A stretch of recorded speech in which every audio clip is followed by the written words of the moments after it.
तो नमस्कार दोस्तों, एक्सिस आईएएस में आप सभी का स्वागत है।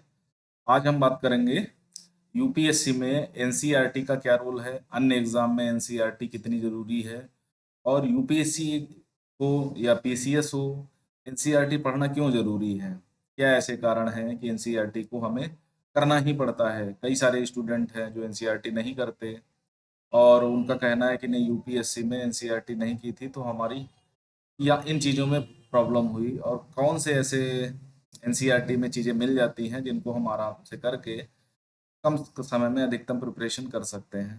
ठीक है, तो देखो एनसीईआरटी का जो राइटिंग पैटर्न है, यानी एनसीईआरटी को जो पब्लिश किया जाता है या जिन टीचर्स के द्वारा लिखा जाता है वो जनरली प्रोफेसर होते हैं, एक डीयू वगैरह के, और गवर्नमेंट के अंडर में आकर के, यानी जो एनसीईआरटी का विभाग है वो उनको ऑफर करके एनसीईआरटी बुक्स को लिखवाता है।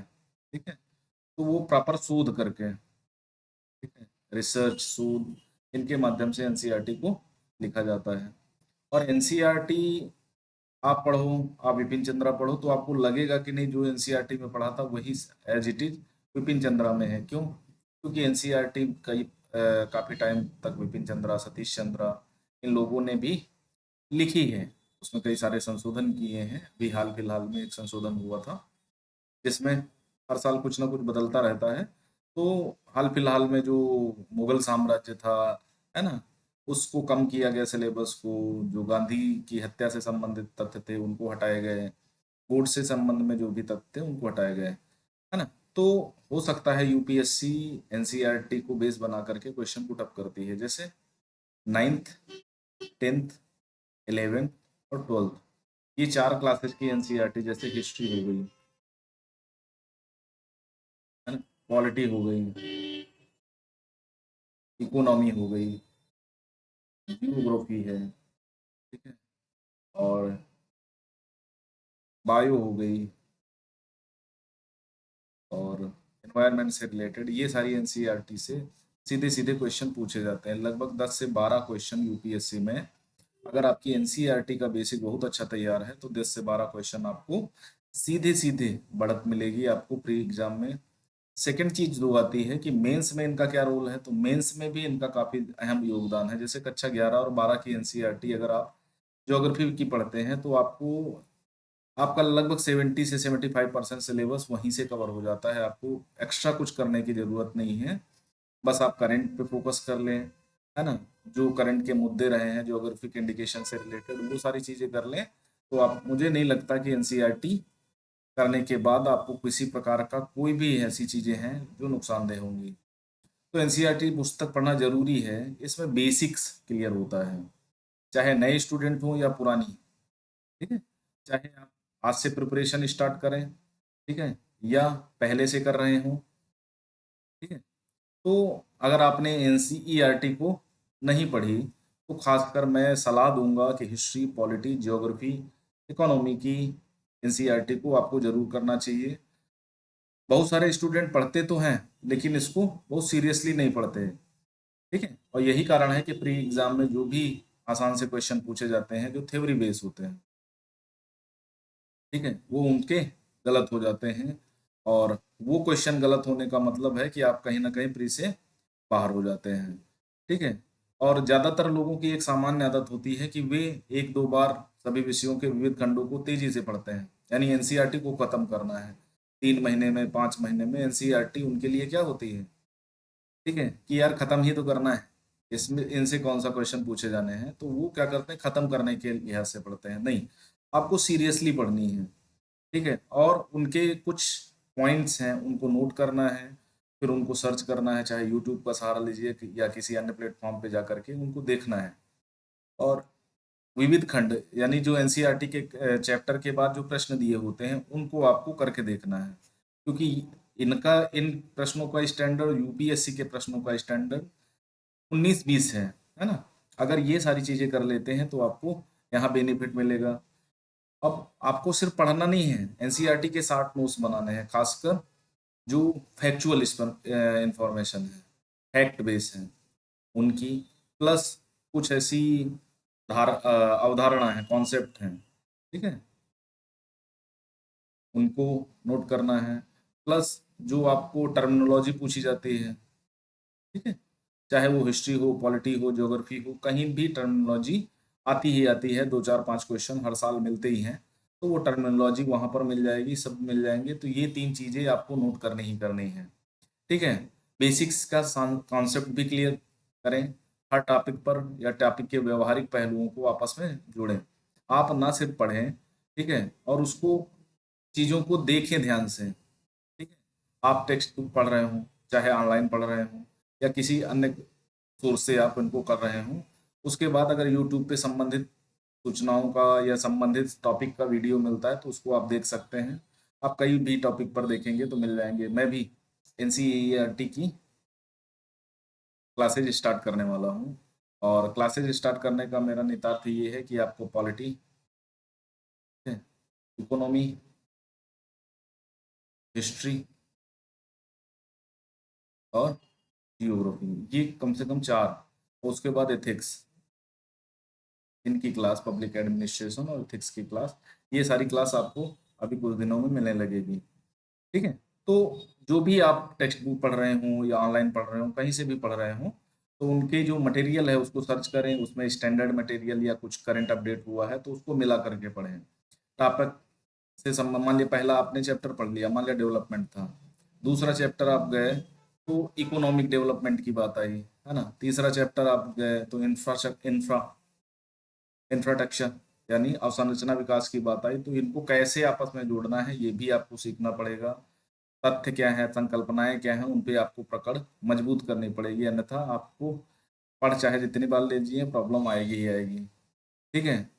और यू देखो, आपको अपना बेस अगर मजबूत बनाना है, अगर आपको लगता है कि नहीं मैंने यार कई बार सब कुछ किया है, ठीक है, 2 बार प्री भी हो चुका है, ये हो चुका है, वो हो चुका है, लेकिन फिर भी हमारा नहीं हो पा रहा है, तो उसका सबसे बड़ा कारण है कि जो आपका आधार है, यानी आपका बेसिक है, वो ठीक से क्लियर नहीं है। आपको चीज़ें लगता है कि नहीं मैंने पढ़ी हैं और ये मुझे याद आ रही हैं, लेकिन वो चीज़ें जैसे ही आप इधर उधर होते हैं तो वो चीज़ें आपके दिमाग से बाहर हो जाती हैं। तो मैं ये सलाह दूंगा खासकर आपको, history, geography, polity, economy, environment, Indian society and science, ठीक है, मैथमेटिक्स को आप हटा सकते हैं। तो ये सारी चीज़ें आपको एनसीईआरटी करनी चाहिए। क्यों? मैंने पहले ही बताया कि ये अपने क्षेत्र के विशेषज्ञ लोगों द्वारा लिखी जाती हैं, और कई ऐसे महान शिक्षाविद हैं जैसे विपिन चंद्रा, सतीश चंद्रा, ठीक है, हिस्ट्री के लिए, अन्य कई ऐसे महान शिक्षाविद हैं, है ना, जिनके माध्यम से इनको लिखवाया जाता है और उनकी निगरानी में लिखी जाती हैं। रिव्यू कई बार होते हैं, पब्लिक डोमेन में रखी जाती हैं कि नहीं, अगर कुछ जैसे अभी हाल फिलहाल में जो बदलाव हुए उसके बाद उनको पब्लिक डोमेन में रखा गया लोगों की आपत्तियां जानने के लिए, है ना। तो वो सारी चीजें होती हैं, इसलिए आपको एनसीईआरटी जरूर करनी चाहिए। और जो विशेषज्ञ ये लिखते हैं, हो सकता है यूपीएससी का पेपर सेट करने में इनकी भी भूमिका हो, है ना, तो ये हो सकता है वहां से वो लेकर के उनको कर सकते हैं, तो ये आपको करना है। और कभी कभी होता है ना, इसमें सभी सूचनाएं, जो भी सूचनाएं होंगी प्रमाणित होंगी और स्टैंडर्ड होंगी, क्योंकि मैंने बताया कि शोध होता है, इनमें शोध करके इनको लिखा जाता है। कई एक विषय के कई विशेषज्ञ होते हैं, आपस में कंसल्ट करके वो करते हैं। और यही कारण है कि संघ लोक सेवा आयोग हो, और भी कई एग्जाम है जैसे एनडीए, ठीक है, सीडीएस, अभी आपका एपीएफसी आ रहा है, पीसीएस, ठीक है, और बैंक है, एसएससी है।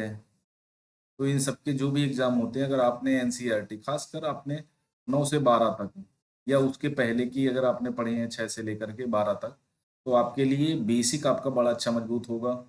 कई बार इन सारे एग्जाम में ये प्रश्न सीधे किताबों से ही पूछ लिए जाते हैं, अगर आप देखेंगे तो मिल जाएंगे आपको, ठीक है। सिविल सर्विस, चाहे आईएएस हो, पीसीएस हो, एनडीए हो, सीडीएस हो, आप कोई भी प्रिपरेशन कर रहे हैं तो प्रत्येक अभ्यर्थी, चाहे वह हिंदी माध्यम का हो या अंग्रेजी माध्यम का या किसी रीजनल लैंग्वेज का, रीजनल लैंग्वेज में जिन लैंग्वेज में एग्जाम कराया जाता है वो 22 लैंग्वेज है ना। तो टेक्नोलॉजी स्ट्रीम से हो या ह्यूमैनिटीज एकेडमिक बैकग्राउंड का हो, यानी आर्ट का हो, है ना, उसे एनसीईआरटी को नजरअंदाज नहीं करना चाहिए। आपने बेशक अच्छा 6 से लेकर के 12 तक देखो, ये जब 6 से 12 तक पढ़ने वाली बारी आती है ना, तो करीब 5 से 10% ही लोग ऐसे होते हैं जो कक्षा 6 से कक्षा 12 तक एनसीईआरटी पढ़ते हैं। क्योंकि जनरली क्या होता है, प्राइवेट स्कूल है, डीपीएस है, एलपीएस है, यहाँ पर एनसीईआरटी का सिलेबस चलता है। जो स्टेट बोर्ड के स्कूल हैं वहाँ स्टेट बोर्ड का ही सिलेबस चलता है, तो यहाँ पर एनसीईआरटी नहीं होती है। तो इसलिए चाहे वो ह्यूमैनिटीज का हो, टेक्नोलॉजी स्ट्रीम का हो, हिंदी माध्यम हो, अंग्रेजी माध्यम या किसी अन्य माध्यम का, उसे कोशिश करनी चाहिए कम से कम कक्षा 9 से लेकर कक्षा 12 तक एनसीईआरटी जरूर करनी चाहिए। ठीक है। और एक बार एनसीईआरटी करके देखेंगे तो आपको लगेगा कि नहीं, आपकी तैयारी में जो 40% का लैक आ रहा था वो कंप्लीट हो गया है। एक बार ही से, लेकिन ध्यान से पढ़ना बहुत आवश्यक है। ठीक है। मैं तो ये कहूंगा कि जब तक एनसीईआरटी पूर्ण रूप से तैयार नहीं हो जाती, आगे आपको नहीं बढ़ना है। ठीक है। मैंने कक्षा 11 6 से लेकर के 12 तक बताया है उनके लिए जिन्होंने कभी सब्जेक्ट नहीं पढ़े, मान लिया हिस्ट्री कभी नहीं पढ़ी, ठीक है, पॉलिटी कभी नहीं पढ़ी, इको कभी नहीं पढ़ी, ठीक है, ईवीएस बस नाम मात्र का मतलब रहा है, साइंस, ठीक है। कई ऐसे लोग होंगे जो साइंस साइड के होंगे, वो ये सारे सब्जेक्ट कम पढ़े होंगे या नहीं पढ़े होंगे। कुछ ऐसे होंगे इन साइड के होंगे, ये दोनों सब्जेक्ट नहीं पढ़े होंगे, है ना। तो ऐसे लोगों को मैं यही कहूंगा कि आपको कम से जिन्होंने नहीं पढ़ा, एनसीईआरटी कभी नहीं पढ़ा, उन्हें कक्षा 6 से लेकर कक्षा 12 तक एनसीईआरटी को ध्यान से पढ़ना चाहिए।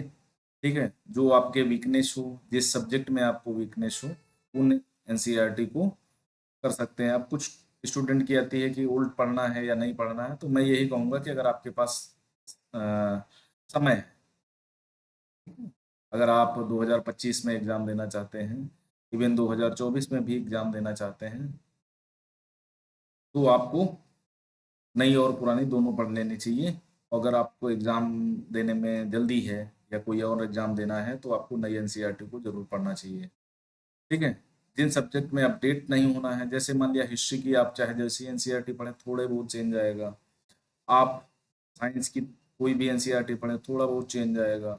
लेकिन पॉलिटी की एनसीईआरटी में चेंज आएगा, इकोनॉमी की एनसीईआरटी में चेंज आएगा, ईवीएस की एनसीईआरटी में चेंज आएगा। ठीक है। तो अपडेट करने के लिए आप मान लिया कोई पूरा आपके पास ओल्ड एनसीईआरटी आपने उसको पढ़ा, अपडेट करने के लिए आप यूट्यूब पे जा सकते हैं, अन्य किसी साइट पे जा करके मटेरियल को वेरीफाई कर सकते हैं। ठीक है। ठीक है। और दूसरा है, एनसीईआरटी की सभी किताबों पर यदि फोकस होकर 3 घंटे हम लगभग पढ़ते हैं तो 3 महीने, मैंने बताया कि लगभग 90 दिन में आपकी एनसीईआरटी कंप्लीट हो जाएगी, अगर पर डे 3 घंटे भी आप पढ़ रहे हैं। ठीक है। लेकिन कुछ स्टूडेंट की स्पीड और अंडरस्टैंडिंग का लेवल अलग अलग होता है, प्रत्येक स्टूडेंट एक समान नहीं होता है, उनकी अंडरस्टैंडिंग, चीज़ों को समझने की, चीज़ों को खपाने की अपने अंदर क्षमता कम ज़्यादा होती रहती है ना। तो लेकिन मैं ये मानता हूँ कि लगभग 120 दिन के अंदर आपका ये सारा सिलेबस कवर हो जाएगा, अच्छे से कवर हो जाएगा। अगर आप पढ़ने वाले होंगे, आप मेहनत करने वाले होंगे, तो बहुत आराम से आपकी चीज़ें ये कवर हो जाएंगी। और इनके लिए आपको क्या करना है, बस एनसीईआरटी अगर खरीदना है तो इकट्ठे नहीं लाना, खासकर बिगिनर्स जो हैं। ठीक है। उनके लिए मैं ये सलाह दूंगा कि इकट्ठे एनसीईआरटी नहीं, दो दो सब्जेक्ट, एक एक सब्जेक्ट की एनसीईआरटी लेकर के आए, उनको पहले समझें, खत्म करें, और उसके बाद उनमें जो मेंस आंसर राइटिंग की प्रैक्टिस दी जाती है उसको करके देखें, तो चीज़ें आपको अपने आप समझ में आने लगेंगी। तो यही है हमारा जिस्ट। और मैं यही कहूँगा कि एनसीईआरटी को आपको ज़रूर करना चाहिए, अगर यूपीएससी में होना है तो आपको एनसीईआरटी करना चाहिए। कई ऐसे सारे लोग कहते हैं कि नहीं, एनसीईआरटी नहीं करनी चाहिए, उससे ज़्यादा कोई इफेक्ट नहीं पड़ता। लेकिन आप सोचो कि आप सीधे एक स्टैंडर्ड बुक पढ़ने जा रहे हो, लक्ष्मीकांत पढ़ने जा रहे हो, और आपने एनसीईआरटी नहीं पढ़ी, तो लगभग आपको 30 दिन अंडरस्टैंड करने में लग जाएंगे कि लक्ष्मीकांत कहना क्या चाहते हैं, यानी जो कॉन्स्टिट्यूशन की बुक है वो क्या बताना चाहती है। लेकिन अगर आपने कक्षा 11 का संविधान की बुक पढ़ ली होगी, ठीक है, हमारा संविधान की कक्षा 12 की बुक पढ़ ली होगी, तो आपको लक्ष्मीकांत बड़ी आसानी से समझ में आ जाएगी।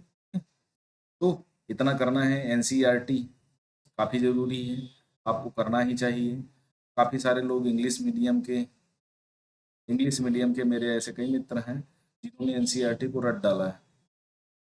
और अब इस बार जैसे यूपीएससी प्री हुआ था, ठीक है, 2023 वाला, तो ये पेपर ऐसा था कि आपको अब रटना भी पड़ेगा। हो सकता है बदलाव ना हो, सी शेट पेपर के लिए आपको काफ़ी प्रैक्टिस करनी ही पड़ेगी। जो लोग मेंस दे रहे हैं, जैसे अभी 2023 में पास होकर मेंस जो लोग दे रहे हैं, उनके लिए एनसीईआरटी का यही है कि जो प्रॉपर एनसीईआरटी है, जैसे कक्षा 11 और 12 की ज्योग्राफी की एनसीईआरटी आपको ये करना है, 100% करना है। 9th और 11th की एनसीईआरटी आप इकोनॉमिक्स की कर सकते हैं, आपके लिए बेनिफिशियल रहेगा। चीज़ें अपडेट करते रहें और जल्दी मिलेंगे। जल्दी ही मैं क्या बोलते हैं, एनसीईआरटी से रिलेटेड उनके सभी लगभग किताबों का कक्षा 9, 10, 11, 12 चीज़ें लेकर के आ रहा हूँ। अभी मेरे पास पीडीएफ बनाने वालों की थोड़ी दिक्कत है और मेरे पास इतना टाइम हो नहीं पाता है ना, तो प्रॉब्लम आ रही है, वरना मैं 1-2 क्लासेज आपको रोज दूंगा। आज के लिए इतना ही। Thank you very much. Channel को सब्सक्राइब करें, ज़्यादा से ज़्यादा लोगों में शेयर करें और ज़्यादा से ज़्यादा वीडियोस को लाइक करें। और थैंक यू वेरी मच।